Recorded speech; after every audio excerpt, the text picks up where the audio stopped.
Hey guys and gals, it's Logan Freeman, and this is the LiveFree Investors Podcast, where I interview investors and business owners who share investment advice so you too can live free.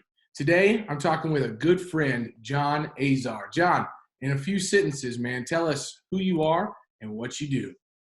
Hey, Logan. Thanks for having me on. Happy New Year, everybody who's listening and everybody out there. Let's hit 21 with a vigor. My name is John Azar. I'm a principal in a firm called Mac Venture Partners. We are an owner, operator, and sponsors of multifamily assets in the Southeast. And I'm also a co-founder and managing partner of Peak 15 Capital, and it's a capital advisory platform for sponsors and operators to provide them equity capital and debt to their transactions across the United States.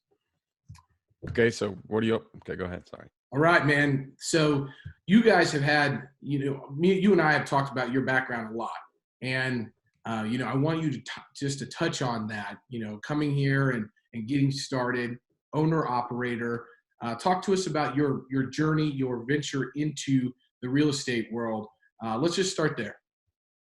Yeah. Journey into the real estate world really started even before I got into the real estate world in a really full capacity. I had a kind of stop and go, and then a stop and go kind of circuitous path into real estate and into commercial real estate. I started the firm in 2004 with a couple of partners of mine from the equity desk that I used to be trading with at Morgan Stanley and our Royal Bank of Canada. That was my background as investment in finance.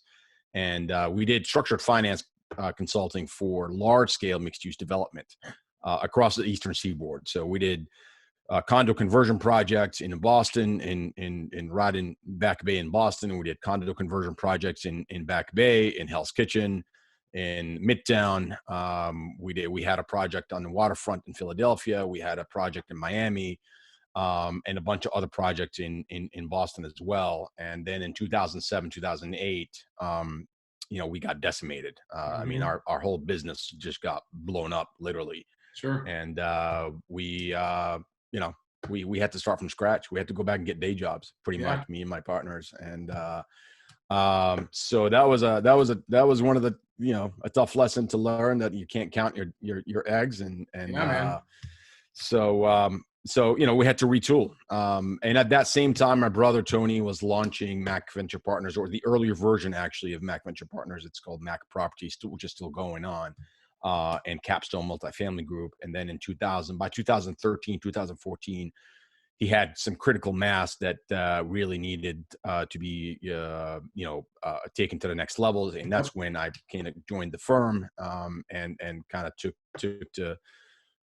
the company from where it was in 2013, 2014, which is about 2,300, 2,500 units, to where it was really up until last year before COVID, because we hit our highest.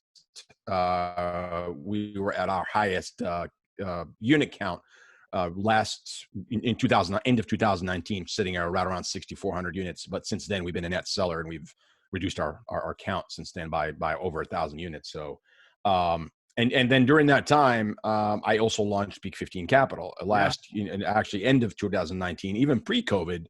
I launched Peak 15 Capital because I saw a disconnect in the marketplace for capital provision in the sponsor and syndication community, and wanted to have a company that really addresses things that I saw was missing in a lot of people I was speaking to, especially a lot of Wall Street guys. A lot of Wall Street guys, obviously know the finance, know the numbers, know the game, but they just, they don't walk into the shoes of the commercial real estate operator sponsor like us. So I found myself getting frustrated during those interactions, those transactions, when someone approaches my transaction with the critical eye, but not the sympathy and the sort of the empathy that I would want, someone from who's walking in my shoes give to me. They can't understand that, hey, things happen in a transaction. It's not just about the unit counts and the IRR. It's about more than that. It's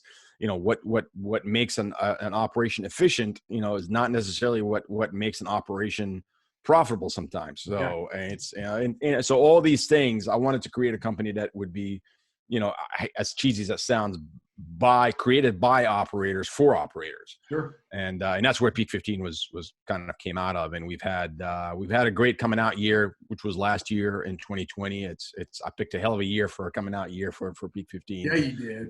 But yeah, hey man, it's go big or go home. You gotta, if I can make it through 2020, or anybody can make it through 2020, you can make it through anything. So absolutely.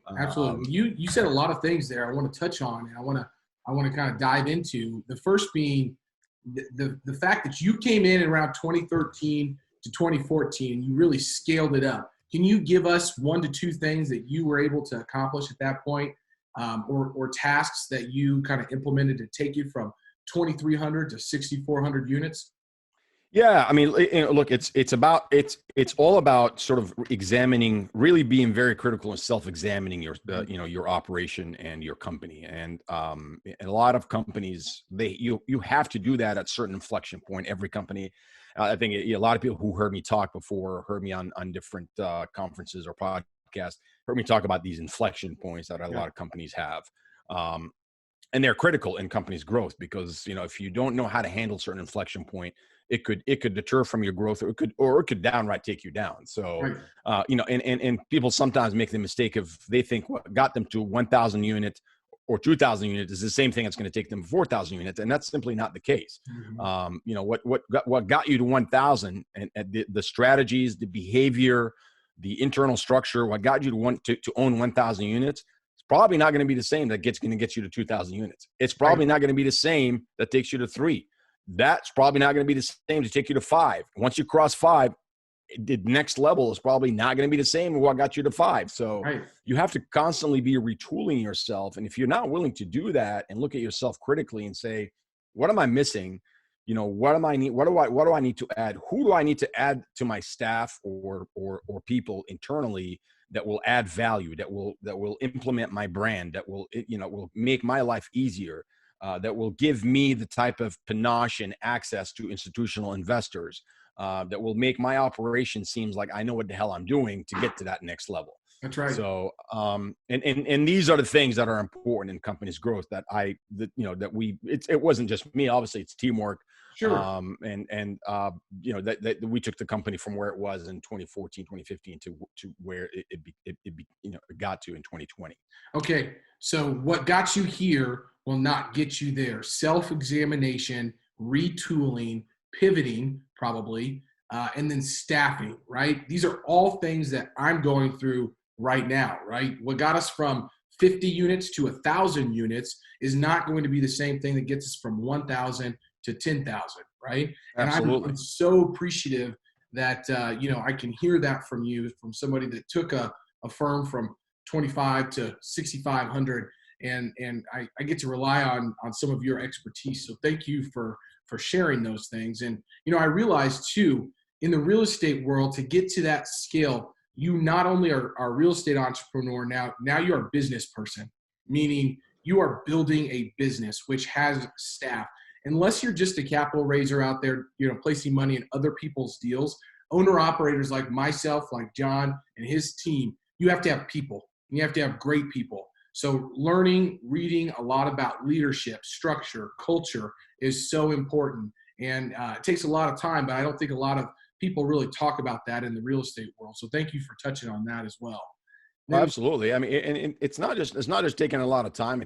You got to, at some point, you have to in order to get to where you are and get more control of your business, that's as ironic as that sounds, it's counterintuitive. You have to let go of certain things. Yes. You have to let go of some control, because you can't be all controlling, all knowing at the same time. That's right. That's not going to get you.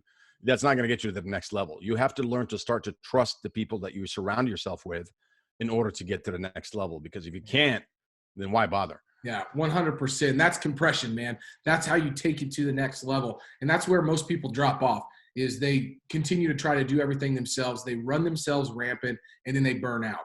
And that's not what we're here about. We're here to build legacy. We're here to build businesses. So I appreciate that. The next thing I heard that I want to dive into is we've been a net seller. Tell me about that, because you guys are sitting close to the top of the food chain there in our world, at the unit counts and the AUM that you've got and the institutional knowledge that you have. But tell us a little bit about being a net seller and why you guys have been choosing to do that over the last year or so. Well, it's really coming from the refusal to give up on the underwriting and numbers parameters that we've kind of built ourselves up to our investors. We have always been on the max side. We've always been very, very conservative in our underwriting, very conservative in our numbers. And we felt that the market was pretty frothy, even before. This is pre-COVID. This has nothing to do with COVID, actually, because we started becoming a net seller even before COVID hit. And it was simply time to churn some of the units out of our cycle. As any responsible, principal owner operator, if you have a fiduciary duty to your investors, you have a fiduciary duty to your portfolio in order to stick to your parameters, because otherwise, why establish parameters to begin with? If you're going to go in and tell your investors, if you come in with me, my holdings are typically 3 to 5 years, you end up holding your stuff for 8 years, then why bother establishing the 3 to 5 years hold time? Right. I mean, that means your investors are scratching their head going, well, shoot, I've been with John for 7 years and he's still not cashing me out. That's what's up, man. So a lot of it has to do with the cycle. A lot of it has to do with portfolio turnover. And obviously, naturally, if you have portfolio turnover, but you're not adding new units, you are naturally becoming a net seller. So, it's a numbers game. It's just like dieting. If you're taking on 5,000 calories a day, but you're only expending 1,000, you're going to gain some weight. If you're exercising 3,000 or 4,000 calories worth and you're only eating 2,000 calories, you're probably in good shape. So, I mean, it's really a numbers game. That's really why we became a net seller, because we've started to take on a lot less acquisitions. And we were, our dispositions were hitting the parameters in our portfolio to kind of that timeline to where we need to let go of some units. Yeah, makes sense, man. Thank you for breaking that down. I always talk about, ideas at the theoretical level, but you're making them effective at the applied level. And I just appreciate that. I think that in our space, so many people just do a lot of talking about theories and ideas, but they're not actually implementing things, and it's so important to actually hear that. Okay, so you are not only on the equity side, the operations side, and the debt side. You've got a holistic perspective of the commercial real estate industry. So for the last 5 to 10 minutes, I'd love to just kind of hear what you are foreseeing into the marketplace this year and kind of where you might see some opportunity for people to focus on. And selfishly, I'm asking this question just to gain some knowledge from you. Yeah, no, absolutely. I definitely see that there's opportunities in the marketplace, that are going to start to show their face in 2021. And I underline start to show their face, because I don't think we're going to see the full-fledged, market opportunity, buying market opportunity that are people expecting, this sort of the back up the truck type of opportunity, right, until probably 2022. Yep. We're probably going to see some opportunities in 2021 show their face. I don't think we're going to see a full sort of fledged buyer's market until probably 2022.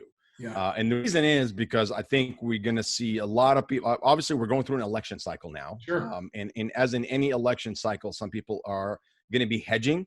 Some people are going to be, wanting to kind of hold capital to figure out what the new administration is going to do. Other people are going to try to figure out what the economy is going to do. And then some other capital sources are still trying to figure out where to put in their capital and all that kind of stuff. So by the time they figure that out, it's probably going to be middle to the third quarter of the year. So you're not going to, you're going to have about 6 months of this year taken down by people trying to sort of guesstimate where we're landing. Yep. And then obviously by the time they figure out and get the comfort level, and they will get a comfort level, because look, no matter who's what administrations in the White House, I think every administration in America is going to want to have a strong and vibrant economy. Different ways they go about to doing it, but at the end of the day, we are in a great low interest rate environment. That's probably going to continue for a while. As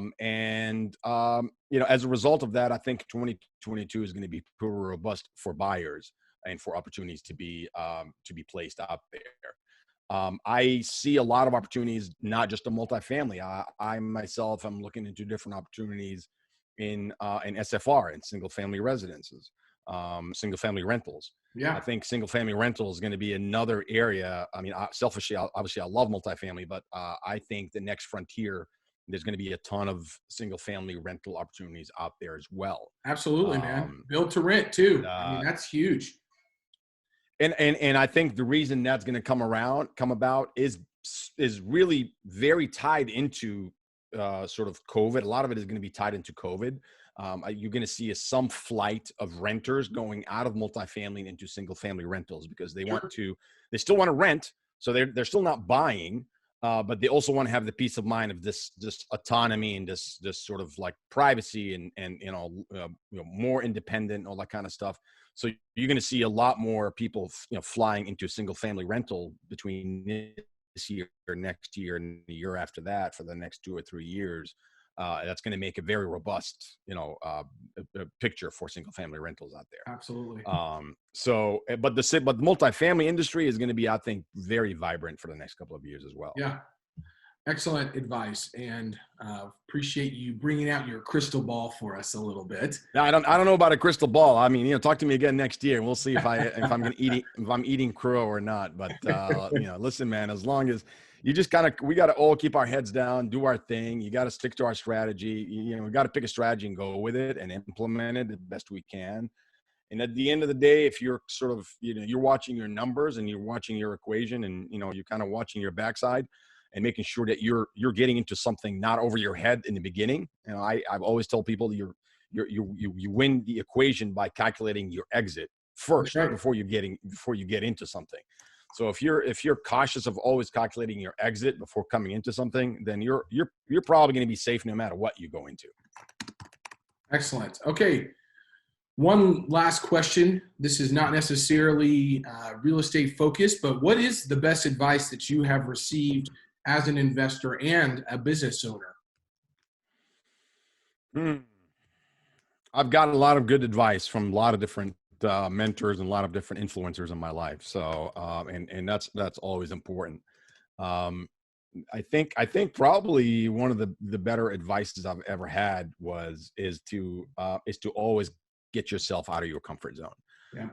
And never underestimate making yourself uncomfortable, because that's where you grow the most, and that's where you push yourself the most. And that was an advice that was given to me one of my first early mentors when I was still an equity trader with Morgan Stanley. So it's he told me, look, John, if you come in every single day and do something uncomfortable, it's going to set the rest of your day and the rest of your week off on a different start. He's like, come in and change your routine. Come in and instead of sitting down and reading the Wall Street Journal, pick up the phone and call somebody you don't know and have a conversation. Pick up the phone and call someone that makes you uncomfortable, or log in and do something that maybe sets you a little bit off your normal zone. Because we tend to, and there's nothing wrong with routine. We tend to get into our routine and we zone out all the time. And we just kind of, become pretty